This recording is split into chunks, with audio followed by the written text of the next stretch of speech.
Hello 9th and 10th students, welcome back on Saya Math classes. So 9th and 10th students, hope आपने अपनी study अच्छे से start कर दी होगी. इसी बीच सीबीएसई ने भी आपकी स्टडी को ध्यान में रखते हुए डिसाइड कर लिया है कि आपका एग्ज़ाम का पैटर्न क्या होगा और आपका न्यू सिलेबस क्या रहेगा. ज़्यादा अगर मैं बात करूँ सिलेबस की, तो सिलेबस जो आपका लॉकडाउन में डिलीट हुआ था वो अब आपको सब पढ़ना पड़ेगा. पहले जो आप जिस तरीके से जो सिलेबस पढ़ते थे वही अब आपका सारा का सारा सिलेबस फिर से आ गया है. एग्ज़ाम पैटर्न की बात करें तो आपका कोई भी टर्म 1 और टर्म 2 एग्ज़ाम नहीं होने वाला, बल्कि आपका एनुअली एग्ज़ाम होगा. ये सब सीबीएसई ने डिसाइड किया है. बात करें अगर सेशन 2022 एंड 23 की, तो उसके लिए आपको थ्रू द ईयर पूरी तैयारी करनी है. ये नहीं देखना कि इतना सिलेबस अभी इतने टाइम के लिए पढ़ना है, इतना सिलेबस हमें आगे के लिए पढ़ना है. नहीं, पूरा सिलेबस अच्छे से पढ़ो. पूरा साल है आपके साथ. बस आपको ध्यान ये रखना है कि आपका जो एग्ज़ाम होगा वो एनुअली होगा. सिलेबस क्या होगा एक बार हम देख लेते हैं.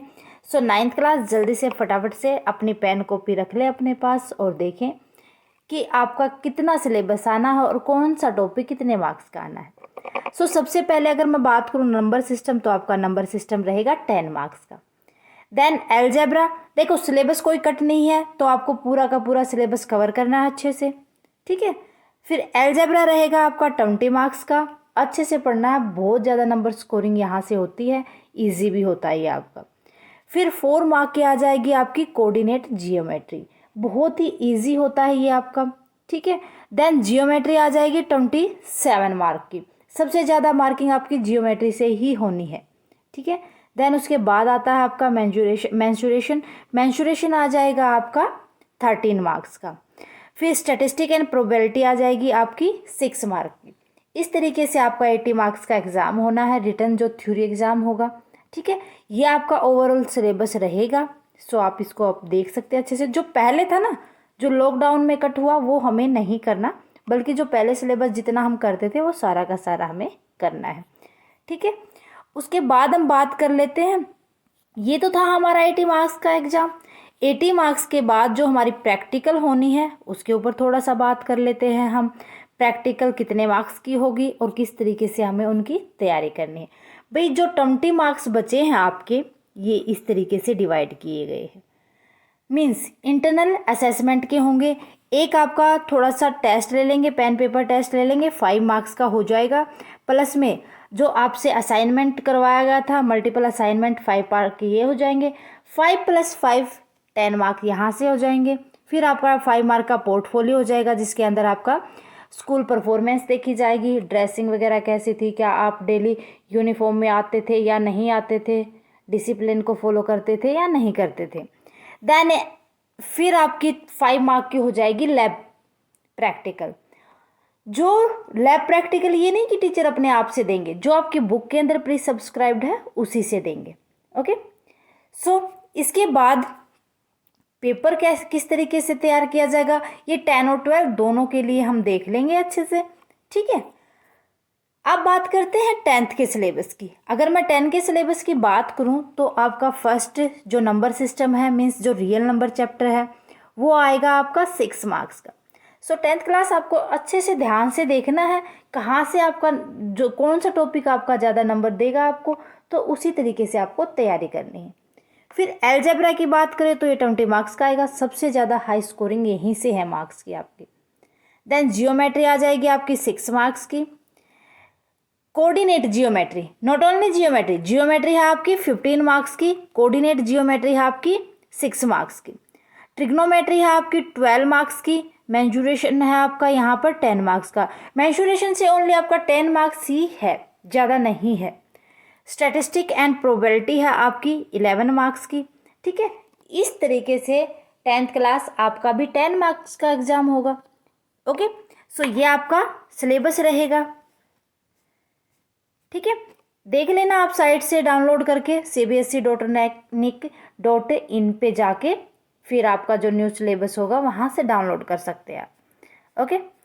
देन उसके बाद अगर बात करें आपके जो इंटरनल असेसमेंट होगा, इंटरनल असेसमेंट के अंदर 10 मार्क्स का आपका एग्ज़ाम होगा. ठीक है, जिसके अंदर पेपर पेन टेस्ट आ जाएगा, प्लस में 5 मार्क्स के आपके जो मल्टीपल असाइनमेंट दिया हुआ है वो हो जाएगा, और 5 मार्क्स आपके स्कूल डिसाइड करेगा, मीन्स जो आपके टीचर्स हैं वो डिसाइड करेंगे कि आप डिसिप्लिन में थे या नहीं थे, क्या आप प्रॉपर यूनिफॉर्म में आते थे स्कूल में, ये सारे मार्क्स, नोटबुक आपने कंप्लीट की या नहीं की, टाइम पे कंप्लीट की या नहीं की, सो ये सारी चीज़ें आ जाएंगी। देन उसके बाद आपकी भी क्या होगी, 5 मार्क की प्रैक्टिकल होगी। ठीक है, जो ये प्रैक्टिकल होगी ये आपकी कोई भी आपकी बुक के अंदर से टॉपिक दे देंगे और जो लैब एक्टिविटी उससे करवा लेंगे। क्लियर है? सो इसी तरीके से फिर आपका क्वेश्चन पेपर जो डिज़ाइन होगा वो देख लेंगे हम किस तरीके से होगा। सो आपको यहाँ से ध्यान रखना है कि जो आपका 60 मार्क्स आएंगे, 60 मार्क्स आपके किस तरीके से पूछे जाएंगे, कैसे क्वेश्चन आएंगे वो देखो। सबसे पहले 60 मार्क में आपके ये देखेंगे रिमेम्बरिंग, मीन्स क्या आपने कंसेप्ट को पढ़ा है, कितना पढ़ा है उस टर्म को, उसका फैक्ट कितना आपको रिकॉलिंग है, इस तरीके से आपके पास क्वेश्चन आएंगे। प्लस अंडरस्टैंडिंग, कि अंडरस्टैंडिंग के अंदर आ जाएगा कि आपने किसी भी फैक्ट को कितना किस तरीके से डेमोन्स्ट्रेट करके समझा है या कौन सा आइडिया लगाया है उनको ऑर्गेनाइज करने में। सो बेसिकली आपसे बहुत ही जो इजी पोर्शन होता है वो आपका 60 मार्क्स का होता है। देन 12 मार्क्स का आ जाएगा solve problem to new situation to apply acquiring knowledge fact and techniques and rules in different way. फिर उसके बाद अप्लाइंग देखेंगे कि आप क्वेश्चन, इस टाइप के क्वेश्चन दिए जाएंगे आपके पास जो 12 मार्क्स के, कि आप किस तरीके से उनको सोल्व कर पाते हैं। अगर आपने कंसेप्ट क्लियर किया है, अच्छे से समझा है क्वेश्चन को, तो यहाँ पर आप सोल्व कर पाएंगे। ओके, फिर जो 8 मार्क्स का आपका एग्ज़ाम आता है, मीन्स टोटल पेपर का आपका 10% वो हाई लेवल का आ जाता है। हाई लेवल मीन्स यहाँ पर यही हो जाता है कि आपने एनालाइज करना होगा क्वेश्चन को, कितना एनालाइज किया क्वेश्चन को जिसके बाद आप समझ पाए उसको। ठीक है, तो इस तरीके से आपका पेपर सेट होगा। मीन्स क्या होगा, वेरी इजी पोर्शन हो जाएगा आपका, वेरी इजी पोर्शन आएगा आपका 75%। देन जो मीडियम होगा, जो थोड़ा सा अगर आपने कंसेप्ट किया तो समझ पाओगे, वो हो जाएगा 15%। ठीक है, ऑल ओवर पेपर का 10% का जो बच्चे अच्छे से पढ़े हैं वही उसको सोल्व कर पाएंगे। इस तरीके से आपका पेपर सेट किया जाता है। क्लियर है मेरे ख्याल से, कहीं कोई डाउट नहीं रहना चाहिए आपको। ओके, सो स्टूडेंट्स, ये था हमारा syllabus for the session of 2022 and 23। उम्मीद करती हूँ कि आपको अच्छे से समझ आ गया होगा कहाँ से कितना पढ़ना है, किस तरीके से पढ़ना है। ओके, सो स्टूडेंट्स, मिलते हैं नेक्स्ट क्लास में, नेक्स्ट क्लास के अंदर with a new topic of our 9th और 10th क्लास। सो अगर आपने अभी तक चैनल को सब्सक्राइब नहीं किया है तो आपसे रिक्वेस्ट है फटाफट से चैनल को सब्सक्राइब कर लें, ताकि आपको 9th और 10th क्लास का पूरा सिलेबस विद डिटेल आपको मिल सके। Okay, thank you very much student, bye bye and take care.